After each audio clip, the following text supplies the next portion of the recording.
Part 35 में हम देख चुके हैं सीचन ने दांदन और मिस्टर ली को हाथ पकड़ते देख लिया था। आगे हम देखेंगे।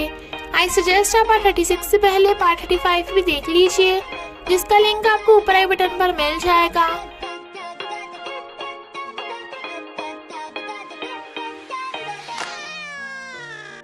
अगर आपको मेरी वीडियोस अच्छी लगती है तो लाइक और शेयर करना, और हाँ, कमेंट कर जरूर बताना। और ऐसी ही नई नई लेटेस्ट वीडियोस देखने के लिए हमारे चैनल को सब्सक्राइब भी कर देना। पार्ट 36 में हम देखते हैं दांदन जल्दी से अपना हाथ छुड़ा लेती है और सीचन को चुप रहने का इशारा करती है। वो भी चुप हो गया था। नेक्स्ट सीन में वो दोनों चुप खड़े थे। सीचन कहता है, तुम दोनों में कब से चल रहा है? वो कहते हैं, ज्यादा टाइम नहीं हुआ। तो कहता है, डैडी मैं आपसे बहुत गुस्सा हूँ। पता है हमने आप दोनों को साथ लाने की कितनी बार कोशिश की थी। अब आप साथ हो तो मुझे और सीचन को बताया क्यों नहीं? दांदन को कुछ समझ नहीं आ रहा था। तो मिस्टर ली बताता है कि सीचन को पता था कि वो एक दूसरे को लाइक करते हैं। बुक स्टोर पे मिलना, हाथ पकड़ना, आग लगना, ये सब ये दोनों हमें करीब लाने के लिए कर रहे थे। दांदन हैरान। सीचन कहता है, मैं बहुत खुश हूँ कि तुम दोनों डेटिंग कर रहे हो। कांग्रेचुलेशन, अब से तुम दोनों बॉयफ्रेंड गर्लफ्रेंड हो। पर तुम सबको कब बताओगे? मिस्टर ली कहता है, मैं आज शाम को सबको बता दूंगा। जब जेनी अच्छे मूड में होगी तब तक तुम सीक्रेट रखना। सीचन कहता है, मैं समझ गया। जेनी प्यूबर्टी की एज में है तो उसे गुस्सा मत दिलाना। अगर जरूरत पड़े तो मैं आपके काम आ जाऊंगा। और भाग जाता है। दांदन कहती है, कितनी शर्म आ रही है। मिस्टर ली, मैंने तुम्हें सबके सामने मेरे हाथ पकड़ने से मना किया था ना। अब मैं सीचन को फेस कैसे करूंगी? वो कहता है, अच्छा तुम भी तो मेरा हाथ पकड़ती हो। वैसे भी हम बच्चों को बताने ही वाले हैं तो टेंशन मत लो। सारा वेकेशन होम पे आके देखती है, वहाँ पे कोई भी नहीं। बट तभी वो सब हंसते हुए आ रहे थे तो वो छुप जाती है। सब बच्चों को भूख लग रही थी। मिस्टर ली कहता है, आज मैं तुम सबके लिए खाना बनाऊंगा और एसटीसी बन के दिखाऊंगा। जेनी कहती है, तुम वो भी एसटीसी? डैडी तुम बहुत फनी होते जा रहे हो। सीजोंग पूछता है, ये एसटीसी क्या होता है? जेनी कहती है, तुझे जानने की जरूरत नहीं। वो कहता है, मुझे भी जानना है, बता दे। और पूछने के लिए उसके पीछे भागता है। बट जेनी कहती है, पकड़ के दिखा। सीजोंग उसका पीछा नहीं छोड़ रहा था। तो जेनी कहती है, डैडी मुझे बचाओ। तो मिस्टर ली सीजोंग को पकड़ लेता है। सीजन दांदन से कहता है, मैंने कुछ भी नहीं देखा, तुम एम्बैरेस मत हो। बट वो मुंह छुपा के जाने लगी थी तो सीजोंग उसके पीछे पीछे। सारा छुपी हुई कहती है, मिस्टर ली दांदन को मेड के बिना कैसे ला सकता है? मिस्टर ली खाना बना रहा था और दांदन बच्चों को सर्व करती है। सीजोंग कहता है, मिस दांदन तुम्हें एप्रन पहना देख, मुझे ऐसा लग रहा है जैसे तुम मेरी मॉम हो। दांदन और मिस्टर ली एक दूसरे की तरफ देखने लगे थे। जेनी कहती है, सीजोंग आगे से मजाक भी हो तब भी ऐसा नहीं कहना चाहिए, मिस दांदन को अनकंफर्टेबल फील होगा। वो कहता है, ओके जेनी। वो दोनों चुप थे। सीजोंग कहता है, चलो अब चीयर्स करें। तो सब चीयर्स करके जूस पीते हैं। मिस्टर ली पूछता है, खाना कैसा लगा? सीजोंग कहता है, बहुत मस्त डैडी। सीजन और जेनी को भी बहुत पसंद आता है। तो सब फिर से चीयर्स करते हैं। सारा उन्हें देख रही थी कि वो सब कैसे एक फैमिली की तरह खुश हैं। दांदन आके देखती है जेनी सो गई। तभी मिस्टर ली मैसेज कर पूछता है, क्या जेनी सो गई? वो कहती है, हाँ। क्या सीजन और सीजोंग सो गए? वो कहता है, हाँ। तो चलो बाहर वॉक करने चले, स्टार्स भी देखेंगे। दांदन भी हाँ कर देती है। सारा कहती है, बच्चों के होते हुए ये दोनों कुछ नहीं कर पाएंगे। मिस्टर ली सीजोंग के साथ है और दांदन जेनी के साथ अलग रूम में सो रही है। बट तभी मिस्टर ली और दांदन अपने रूम से बाहर आते हैं। सारा एकदम हैरान थी। बट वो दोनों एक दूसरे के क्लोज हो गए थे। दांदन को ठंड लग जाए, मिस्टर ली उसे अपने कोट में घुसा लेता है और स्टार्स देखने लगे थे। सारा कहती है, यानी इसने मुझसे इसलिए एंगेजमेंट तोड़ी थी ताकि इस मधुमक्खी के साथ हो सके। तो सारा मिस वैंग को उनके फोटोज सेंड करके बता देती है कि मिस्टर ली इस मधुमक्खी को डेट कर रहा है। मिस वैंग गुस्से में थी। अच्छा तो ये मीसू और दांदन सब मिले हुए हैं। और जाकर दांदन के बाल नोचने लगती है कि तू पैसों के लिए मिस्टर ली के पीछे पड़ी है। मेड और मैनेजर आकर बीच बिचाव करते हैं पर मिस वैंग हट ही नहीं रही थी। तो मैनेजर मिस वैंग को पकड़ लेती है और मेड दांदन को बचा के ले जाती है। मिस्टर ली को जब पता चलता है तो वो भाग के आता है। मैनेजर मिस्टर ली को सब कुछ पढ़ के सुना रही थी। जो मिस वैंग ने दांदन को उल्टा सीधा कहा था वो बिल्कुल एकदम डिटेल में बता देती है। मेड कहती है, शायद मिस वैंग को फिर से डिमेंशिया हो गया है। वो कहता है वो बीमार नहीं है, तो आगे से अगर वो ऐसा कुछ करे तो मुझे एकदम बता देना। और चला जाता है। मेड कहती है मिस वैंग को डिमेंशिया नहीं है तो क्या वो पगला गई है? मिस्टर ली मिस वैंग से आकर कहता है मैं दानन को लाइक करता हूँ, तो उसे कुछ भी मत कहना, वो इनोसेंट है। आगे से अगर कुछ किया तो मैं तुम्हें छोड़ूंगा नहीं। और दानन से जाकर पूछता है तुम ठीक तो हो ना? वो कहती है मैं ठीक हूँ, पर मिस वैंग को हमारा पता चल गया।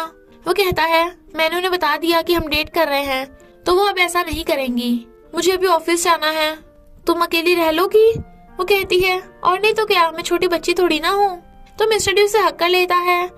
सारा मिस्टर ली से आकर कहती है तुमने उस दानन की वजह से मुझसे एंगेजमेंट तोड़ी थी ना? वो कहता है ऐसा कुछ भी नहीं है, बट सारा तो उसे वही सुनाने लगी थी कि जब तुम 22 साल के थे मुझे लव करते थे। बट वो उसके बिना सुने ही चला जाता है। देवम देखता है सैड रियोन जा रही है, बट एक लड़की उससे टकरा जाती है। रियोन उनसे सॉरी बोलती है, बट उस लड़की का बॉयफ्रेंड रियोन को सुनाने लगा था और कपड़े खराब होने के लिए पैसे मांगने लगता है। रियोन पैसे देने लगी थी, बट देवम आकर रोकता है कि तुम इससे टकराई थी। तो वो दोनों भाग जाते हैं। वो कहता है तुमने गलती नहीं की तो तुम माफी क्यों मांग रही थी? रियोन कहती है क्या तुम ठीक हो? वो कहता है हाँ, और चला जाता है। मिसू देवम की मॉम और ग्रैंडमा को एक लड़की की फोटो दिखाती है ताकि देवम से डेटिंग करा सके, बट वो कहता है मैं इसमें इंटरेस्टेड नहीं हूँ। मिसू समझ जाती है कि वो अभी रियोन को भूला नहीं है, तो कहती है कोई बात नहीं, मैं दूसरी लड़की ढूंढ दूंगी। मैं तो दादन और मिरीम के लिए भी अच्छा लड़का ढूंढ दूंगी। तो मिरीम तुम किसी रैंडम लड़के को डेट मत करना। मिरीम सिर हिलाती है। जूनो मिसू के मुंह में बैरेट घुस देता है और उसे खांसी आ रही थी। एना मिस्टर पार्क को दादन के लिए पैसे देने आती है, बट वो गुस्से से उस पर चिल्ला पड़ता है और बिना लिए ही चला जाता है। इधर मिस वैंग दादन के ऊपर पानी का ग्लास पलट देती है कि तू मिस्टर ली पे लाइन मारने आई है ना? दादन मना करती है, बट वो उसके बाल नोचने लगी थी। तो मैनेजर मिस वैंग के हाथ पकड़ के ले जाती है। मेड कहती है दादन तुम छत पे रहो, यहाँ बहुत खतरा है। तो वो चली जाती है। मैनेजर सब कुछ मिस्टर ली को बता देती है कि मिस वैंग ने दादन को क्या क्या उल्टा सीधा कहा था और पानी फेंक के उसके बाल नोचे थे। तो वो गुस्से से मिस वैंग को जाकर कहता है मैंने रियोन से प्रॉमिस किया था, वरना मैं तुम्हें कब का बाहर फेंक देता, पर अब मुझसे कंट्रोल नहीं होगा। मैं तुम्हारे रहने के लिए नई जगह ढूंढ दूंगा। वो कहती है कुछ भी कर ले, मैं यहाँ से नहीं जाने वाली। दादन सैड थी तो वो उसे घुमाने लेके जाता है। दोनों ने साथ में मूवी देखी थी तो वो खुश होती है। एना उन दोनों को साथ में जाते देख लेती है। ये दोनों इतनी रात में क्या कर रहे हैं? नहीं नहीं, जरूर बच्चों के बारे में बात कर रहे होंगे। मामा बाहर सारा का वेट कर रहा था तो उसकी मॉम उसे अंदर ले आती है। वो बताता है कि मैं सारा को बहुत लाइक करता हूँ। सारा कहती है तुम यहाँ क्या कर रहे हो? मॉम कहती है ये ठंड में बाहर तुम्हारा वेट कर रहा था, बट सारा उसे खींच के बाहर ले आती है। मैंने कहा था ना मुझसे दूर रहना। मामा कहता है तुम्हारी मॉम ने मुझे एक्सेप्ट कर लिया, मेरी फैमिली भी तुम्हें एक्सेप्ट कर लेगी। सारा कहती है मैं अभी मिस्टर ली को भूली नहीं हूँ, मैंने उसे भूलने के लिए तुम्हें डेट किया था। वो कहता है झूठ मत बोलो, मैं जानता हूँ तुम मुझे लाइक करती हो। बट सारा उसे मना कर देती है और उसे वापस जाने को बोलकर चली जाती है। मिस्टर ली एना को लंच पे बुलाता है कि मैं तुम्हें अपने स्पेशल वन से मिलवाने वाला हूँ। एना बड़ा खुश होती है कि जरूर तुम्हारी गर्लफ्रेंड होगी, बट दादन को देख हैरान थी। मिस्टर ली कहता है दादन मेरी गर्लफ्रेंड है। एना कहती है मिस्टर ली ये सही नहीं है, और बहाना मार के भाग जाती है। दादन कहती है लगता है एना को मैं तुम्हारी एज ए गर्लफ्रेंड पसंद नहीं आई। वो कहता है सॉरी, मैंने एना को पहले नहीं बताया था, लगता है वो शॉक में होगी। एना मिस्टर ली को बात करने बुलाती है कि तुम अपने से इतनी छोटी एज की लड़की को कैसे डेट कर सकते हो? तुम 3 बच्चों के शादीशुदा बाप हो, वरना लोग तुम पे बातें बनाएंगे। वो कहता है मुझे लगा था तुम बाकी लोगों की तरह नहीं होगी, मुझे समझोगी, इसलिए मैंने तुम्हें सबसे पहले बताया था। मैंने दादन को डेट करने से पहले बहुत बार सोचा है। और चला जाता है। एना दादन को समझाती है कि तुम अभी यंग हो, तुम मिस्टर ली को लाइक नहीं करती ना? क्या तुम्हें पैसों की प्रॉब्लम है इसलिए तुम मिस्टर ली को डेट कर रही हो? दादन कहती है नहीं ऐसा नहीं है, मैं उसे सच में लाइक करती हूँ। एना पूछती है क्या तुमने अपने डैड को बता दिया? दादन मना करती है। एना उसे मिस्टर ली से ब्रेकअप करने को बोल रही थी, पर दादन मना करके चली जाती है कि मैं मिस्टर ली से कभी ब्रेकअप नहीं करूंगी। मिस्टर पार्क एना पे चिल्लाते हैं तुमने दादन से ऐसा क्या कहा कि वो भाग गई? वो बताती है कि दादन मिस्टर ली को डेट कर रही है जो 3 बच्चों का बाप है। मिस्टर पार्क पहले तो यकीन नहीं करते, बट फिर दानदन और मिस्टर ली को साथ में हाथ पकड़े देख लेते हैं तो हैरान थे। मिस्टर ली कहता है हेलो डैड। वो कहते हैं तुम मुझे डैड क्यों बोल रहे हो, तुम्हारी हिम्मत कैसे हुई दानदन का हाथ पकड़ने की। तो दानदन उन्हें समझाने ले जाती है और बता देती है कि मैं मिस्टर ली से शादी करना चाहती हूँ। मिस्टर पार्क उसे जॉब छोड़ने को कहते हैं बट वो मना करके चली जाती है। मिस्टर पार्क को लगता है जरूर मिस्टर ली ने दानदन को फंसाया होगा। मिस्टर ली टेंशन में था तो दानदन कहती है डैड थोड़ा हैरान थे पर वो हमेशा मेरी साइड लेते हैं तो जरूर मान जाएंगे।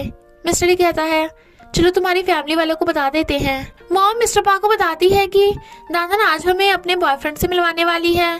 तभी दानदन मिस्टर ली को लेके आ जाती है और दोनों बताते हैं कि वो दोनों डेटिंग कर रहे हैं। सब हैरान थे कि ये कैसे हो सकता है। मिस्टर पार्क मिस्टर ली को बाहर बात करने ले जाते हैं। वो उन्हें डैड बोले जा रहा था तो कहते हैं मुझे डैड मत बोलो, आगे से मेरी दानदन से दूर रहना। दानदन कहती है डैड आप मिस्टर ली से ऐसे कैसे बात कर सकते हो, मैं तुमसे बात नहीं करूंगी, मैं जो चाहे मर्जी करूं। और मिस्टर ली को पकड़ के ले जाती है। मिस्टर पार्क और बाकी सब दानदन और मिस्टर ली के रिश्ते को मना कर रहे थे। सिर्फ मॉम कहती है दानदन सीईओ की वाइफ बनेगी, मिस्टर ली रिच यंग और हैंडसम है तो बुराई क्या है। पर मिस्टर पार्क उसे चुप करा देते हैं। दानदन कहती है सॉरी मेरे डैड ने तुमसे रूडली बात की।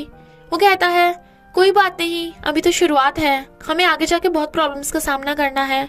ऐसा करेंगे हम डैड को मनाने के बाद जेनी को बताएंगे। दानदन कहती है ओके तो चलो गेम खेले चले। फिर दोनों टेबल टेनिस खेलते हैं। मिस्टर ली बहुत बढ़िया खेल रहा था।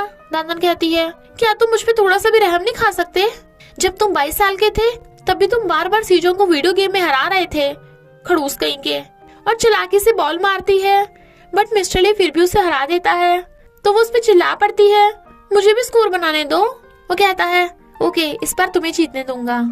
गेम खेल के वो दोनों खुश थे। दानदन कहती है मेरे डैड चाहे जो मर्जी कहे, तुम हार मत मानना, मुझे कभी छोड़ना मत।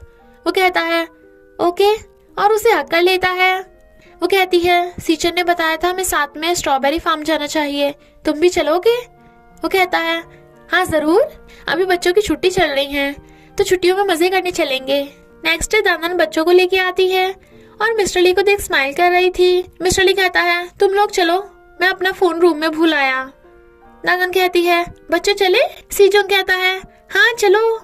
तो सब बाय करके चले जाते हैं।